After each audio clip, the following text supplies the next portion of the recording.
The envelope lay on the kitchen counter, bright against the dull grey stone, and I froze. At first, I thought it was some mix-up, a birthday card, maybe, though the handwriting wasn't hers. Not even cursive, just sharp, stiff block letters. For Anna, from me. My hands trembled. Anna. Her name echoed in my head like a warning bell. I had spent years explaining away her neglect. How she forgot my birthday. How she brushed off the small things I treasured. Yet somehow she always found a way to pour attention on others. Friends, co-workers, people who barely mattered. $1,000 for Lisa last week. 100. To some charity. And me? Nothing. Not even a card. My fingers traced the envelope again, steadying the storm building inside. The air in the kitchen thickened, heavy with silence. I remembered last year, sitting on the couch, telling myself it wasn't about the money. Love wasn't about gifts, I convinced myself. But love was supposed to feel mutual. And right now I felt invisible.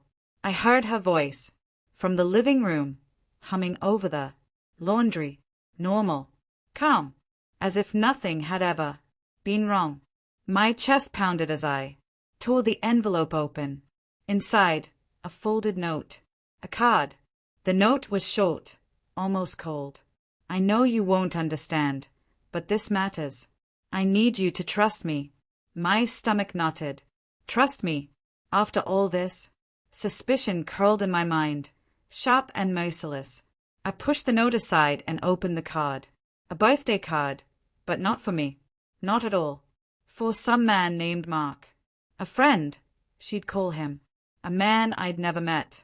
The words inside were warm, practiced, written for someone she truly valued. My chest constricted. My mind resisted. This couldn't be real. Could it? I stepped into the living room, the card in my hand. Like a blade. She looked up, startled, her smile breaking when she saw me. What's wrong? She asked, too lightly. Anna, who's Mark? I forced out, my voice tight. Her eyes shifted, a flicker of something I couldn't place. He's just a friend. I gave him a gift. He helped me last week. I laughed, hollow and bitter. $1,000. $1,000 for him. And me? Nothing. My voice cracked, half fury, half disbelief. She reached for me, but I stepped back. Sufyan, it's not what you think. You know I. Don't start. I cut her off, voice sharp. Every year I wait. Every year, nothing. But you're generous to everyone else. Everyone except me. She stayed at me, and for an instant I saw guilt. Then it vanished, replaced by defense. I didn't think you cared about things like that. My gut twisted. I had cared. Always. I had believed in us. And now the truth struck like a hammer. She had given her loyalty, her heart, to another. Not because she stopped loving me, maybe, but because she wanted more than I could give. More than I could give, I whispered, broken. So that's why you've been so cold, so distant. Her voice cut in, sharp. Don't exaggerate. I never meant to hurt you.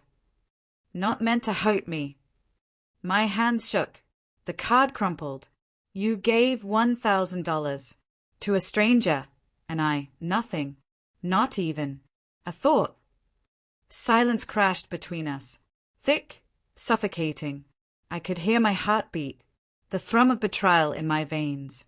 Her lips moved, but I didn't hear her. All I felt was the quiet cruelty of being overlooked, of knowing love had been offered elsewhere. I walked out without another word. Outside, the sky bruised purple over the street. The wind bit my skin, but it matched the emptiness hollowing my chest. Betrayal wasn't always loud. Sometimes it whispered. In forgotten birthdays, in gifts meant for someone else. I glanced back at the house, at the glow in the windows where she stood, unaware that everything had changed. Love, I realized, is fragile.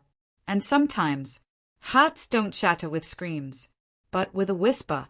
And I whispered, into the night, this isn't love.